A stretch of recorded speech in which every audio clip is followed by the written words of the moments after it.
আজকে ছিল শ্রাবণ মাসের শেষ সোমবার। পুজো অর্চনা সেরে সকাল সকাল বসে পড়লাম আমি আমার কাজ নিয়ে, মানে মাটি নিয়ে সাত সকালে বসে পড়েছিলাম মাটির জুয়েলারি বানাবো। যেই একটা গোলাপ ফুল কমপ্লিট করেছি জুয়েলারির জন্য, অমনি আমার মেয়ে মহারানী এসে বলেন, মা সামনেই তো জন্মাষ্টমী, আমাকে এখন গোপু সোনার বালিশের কভার এঁকে দাও। কি করব, মেয়ের বায়না রাখতে হলো, তাই মাটির সব কিছু ফেলে রেখে বসে পড়লাম তার বালিশের কভার রং করতে। রং করা প্রায় মোটামুটি শেষের দিকে।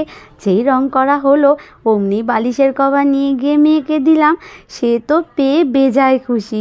সত্যি বলতে তার মুখের হাসির যে খুশিটা আমি দেখেছি, সেই খুশির থেকে বড় আর আমার কাছে কি হতে পারে মা হয়ে। তারপরে অন্য আঁকা কমপ্লিট করেছিলাম, মাটিতে আর হাত দেইনি। তোমাদের যদি এই ভিডিও ভালো লেগে থাকে প্লিজ একটি সাবস্ক্রাইব আর লাইক করে যেও। দেখা হচ্ছে পরের ভিডিওতে।